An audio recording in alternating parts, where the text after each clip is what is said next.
No,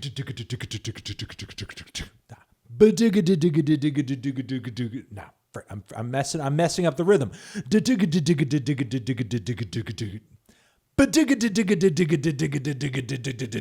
There you go. That's what I wanted to do. Hi, everyone. Anthony Fantano here, the internet's busiest music nerd, a.k.a. Mr. Needle Drop. And it's time for another installment of Reviewing Your Music. I'm here live on the Twitch platform, taking submissions from the viewers over here, listening to the talent that we have in the crowd, and just listening to the songs from the randos and making some recommendations, reviewing, giving some thoughts, giving some opinions, sometimes surprised, sometimes blown away. These streams are always fun, and remember to everyone watching in YouTube land, everything that we listen to in this segment is linked down below, so you can check it out for yourself. And if you like some of these artists more than me, you're certainly welcome and invited to become their fan. You know, a lot of these people run very small platforms and social media pages, and most likely they will see you if you like their music and you're like basically harassing them every day, being like, hey, I love your music. You're the best. I love you. Woo! You know, be that one guy or girl, or be that one guy, gal, or non-binary pal in these artists' lives, just popping up on their Twitter everywhere, being like, whoa, yeah, you're the best. I'm your fan. I'm your number one fan. You know, all these artists are pretty small. So it's like the space for a number one fan is there. Don't fight it out with each other. But, you know, the space to be that number one fan is there. So if you're looking for a new artist to be the number one fan of, hit up the artists we talk about in this stream. All right, so the first one we're going to talk about in this episode was submitted by username Intergalactic. Artist is RSVaughan, or Vaughan, I believe it's just Vaughn. Song is Go For A Ride. The genre is house. And he's looking like kind of just like, who's that guy in the picture? He's just like,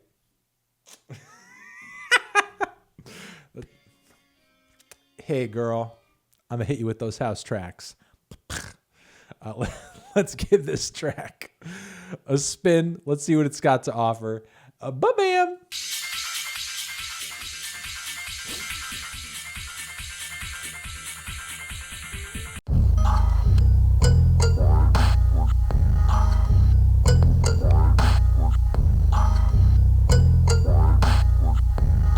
There you go. Quite nice.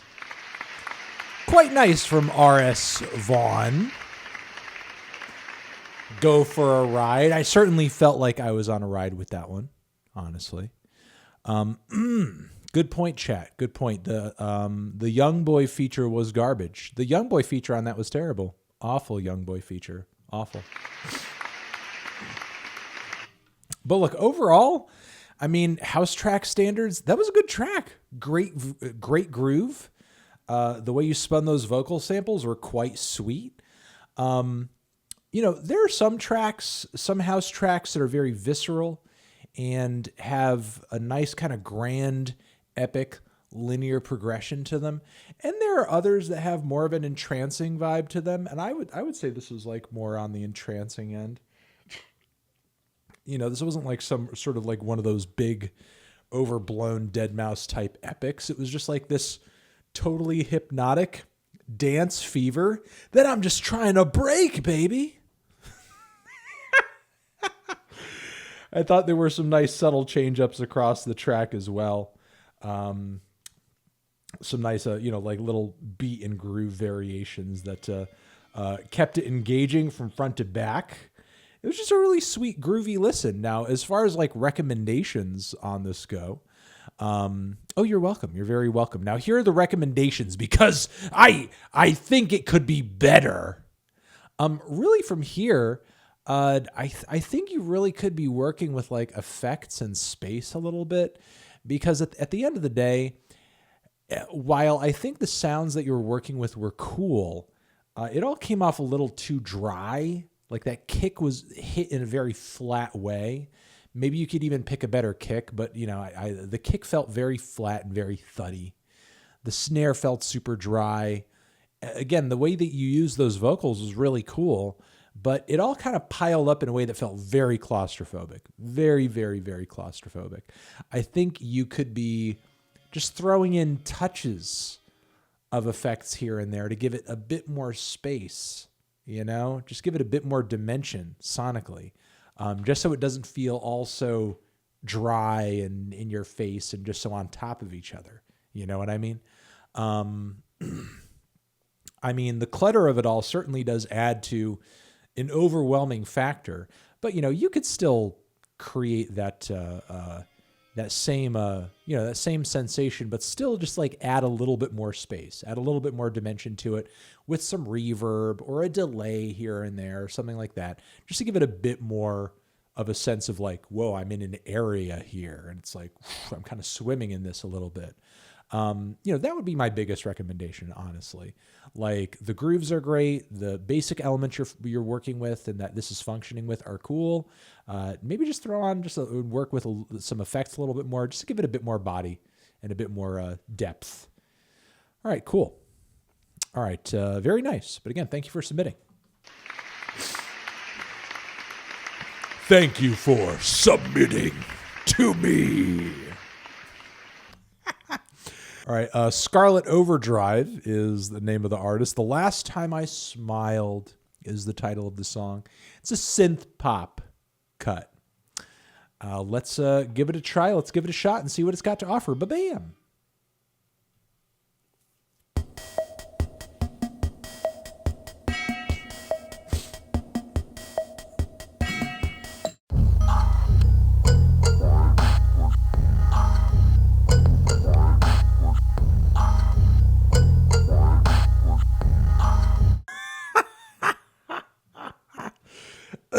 Wow. Jeez. That was maybe my favorite track of the night. That was quite good. It felt maybe almost a little John Mouse inspired. It was super gothy. It was super dark. Some of the vocal effects reminded me of Dan Deacon a little bit, and our friends in a Joy Division. Obviously, I felt it's a very old school, almost gothy kind of post punk vibe to it. The clown aesthetics here are kind of, I'm not usually the kind of person who's afraid of clowns, but there's just something here about the post-punk vibe with the goth vibe, and then the suicidality of it, and then the clown aesthetics that just hits in a very weird way. That just hits in a very concerning sort of way. And man, some of those lyrics were intensely dark. Holy shit. There was something a little off about the mixing of some elements of the track, but honestly, there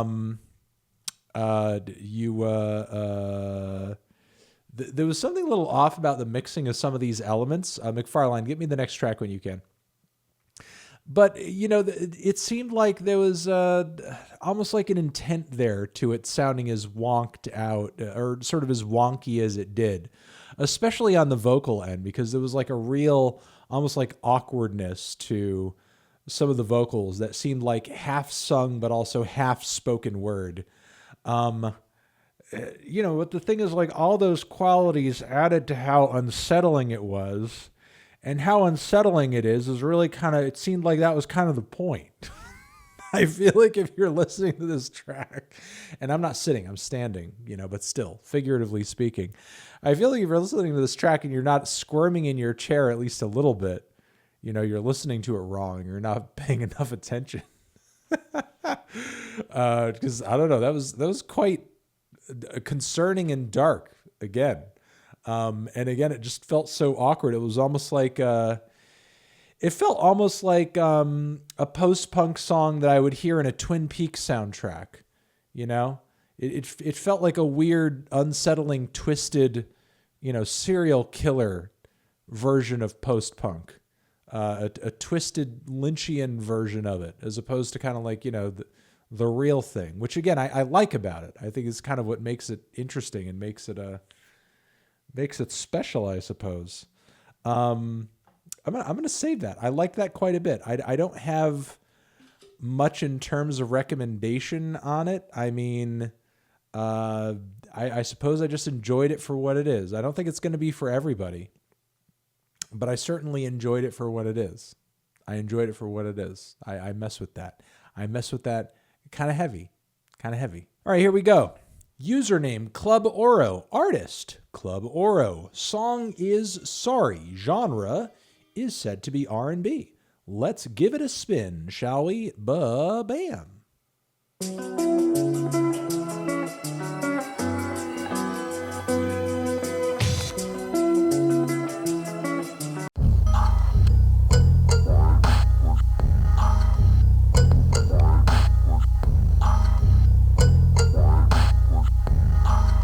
Whew. Wow. Nice.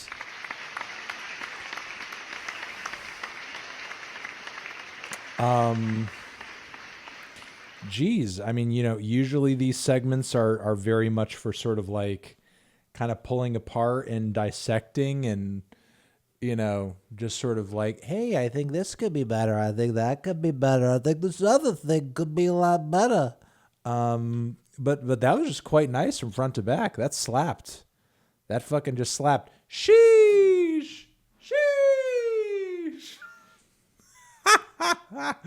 There were vibes to it that reminded me, I don't know if these are points of reference for you guys, but there were elements where it reminded me a little bit of a Little Dragon. There were elements where it reminded me a little bit of maybe just a touch of Hiatus Coyote. But in a way, I sort of preferred this to the most recent works from some of those artists. It was really cool. The vocals were chill. The vocals were low key, but there was range there. There was range there, and there was beauty there. There's a difference between being underwhelming and being understated and being subtle. And I feel like you guys sort of, vocally speaking, understand that difference, which is quite nice. So vocals, beautifully subtle. The bass line was great. Nice, active bass, super smooth, low key, added to the groove, was adding quite a bit of flavor and character back there, but not doing so much, not stealing the show. The keys sounded quite nice. The beats, I think, maybe could have used just a tad bit more flavor, possibly. I'll say also, now that I'm thinking about it, maybe even like a slight Portishead influence too. Bit of a Portishead vibe as well. Got a Portishead thing off of it, which again was quite nice too. I'm liking this blend of sounds. I'm liking this blend of influences. It's just a nice, pretty, well-balanced mix. Just very sweet on the ears. And I saved this on my playlist. I'm going to look more into what you guys are doing. This is quite nice. And I mean, everybody in chat seemed pretty impressed with it, and rightfully so. It was a pretty listen. It was a very pretty listen. Okay, so Corbalicious is here. The artist is The High Curbs. Title Brutus. Genre is garage rock / punk. Let's see how punked out this track is. Here we go, Brutus. Let's give it a try. Ba-bam.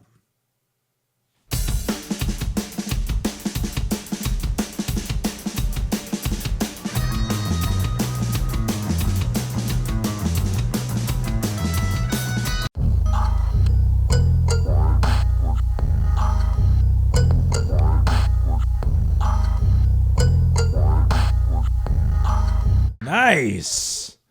Nice and heavy and fuzzy.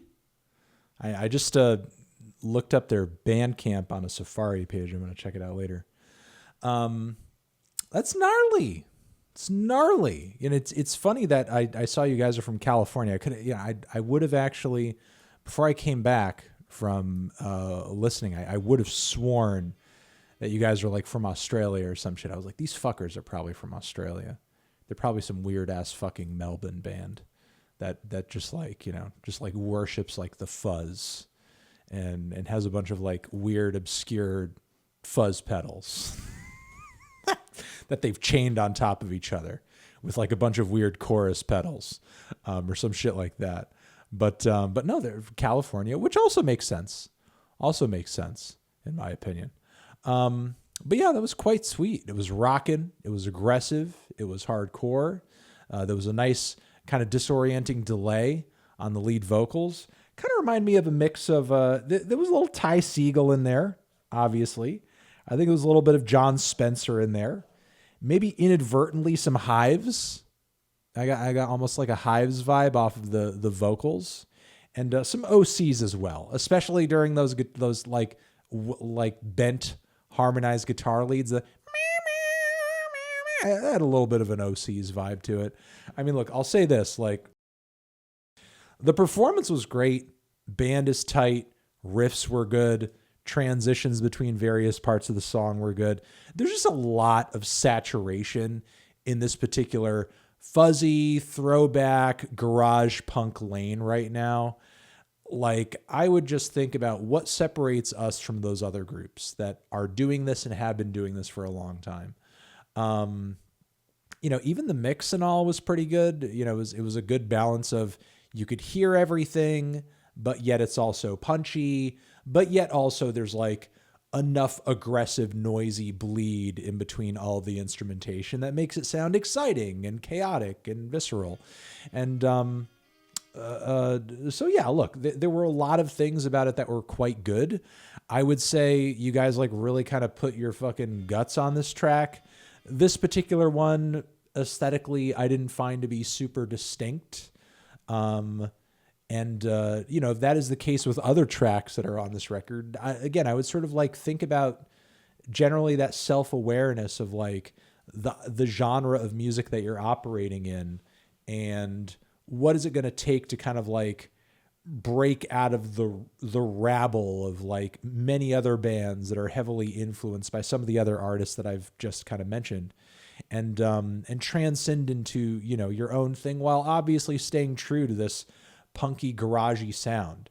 Sometimes it can mean other bits of instrumentation, extra layers, that sort of thing, getting more ambitious compositionally.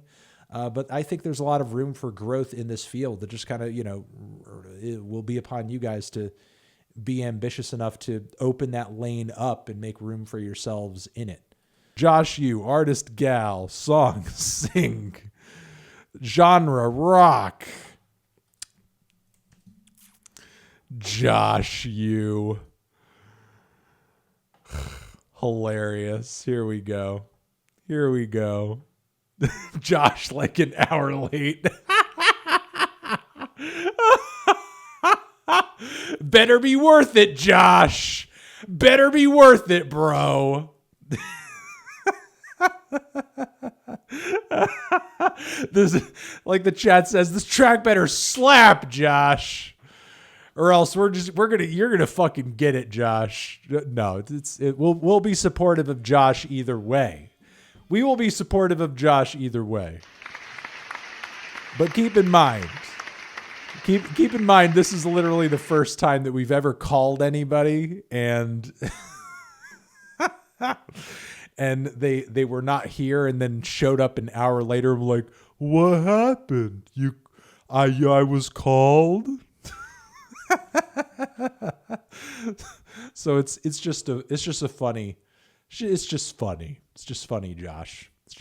You had to be there. Get it. It's a bit of a dad joke there on my part. You had to be there, Josh. Literally an hour ago when we called your name. That's when you had to be there, not now. So having said that, let's do it. From the Rot Away Together EP, this track from Josh Yu, or Gal, is the song Singe, Ba-Bam.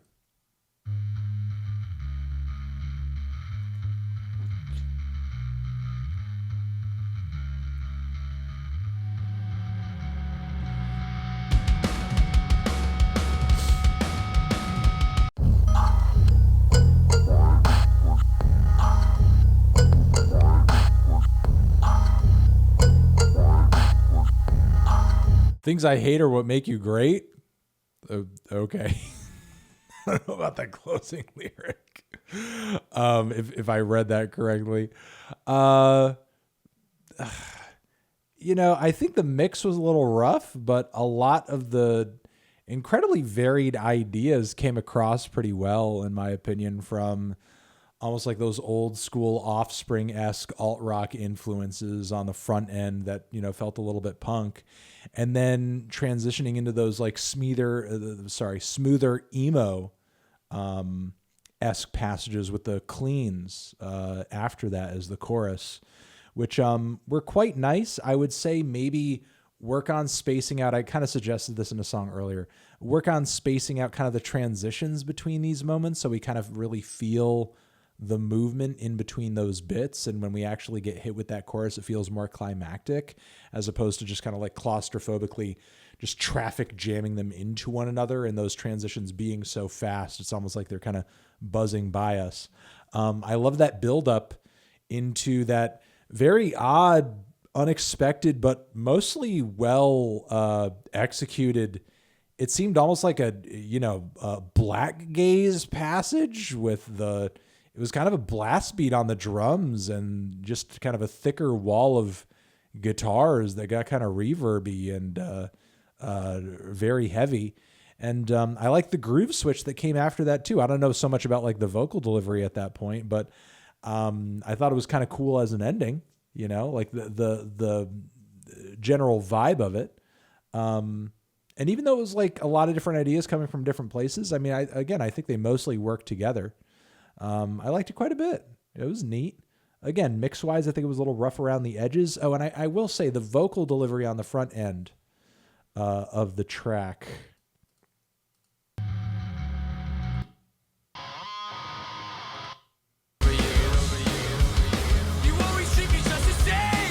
Yeah, I mean, I think the vocals sound well enough performance-wise, but that line, da-da-da-da-da-da-da, like, I like it, but hearing it repeated, it's such a short line, and hearing it repeated again and again and again and again and again, it really just like kind of stales out very quickly. It's just such a short, basic hype line delivered with, it seems like the kind of thing you'd throw out there in a moment of passion. And it is a passionate line, you know what I mean? But, hearing it again and again and again, it almost like just kind of stales out a little bit. It doesn't really have the same sting to it once you've heard it kind of the fifth or sixth time. It's sort of, now thankfully you do have that really nice kind of clean chorus. I would say maybe find a way to vary the vocal up a little bit on that verse,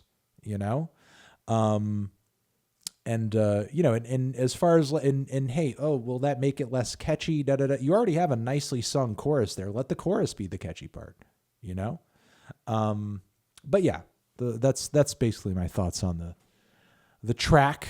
But yeah, finally, nice that Josh Yu came through. Josh Yu came through with the track on the very back end. Josh with the save.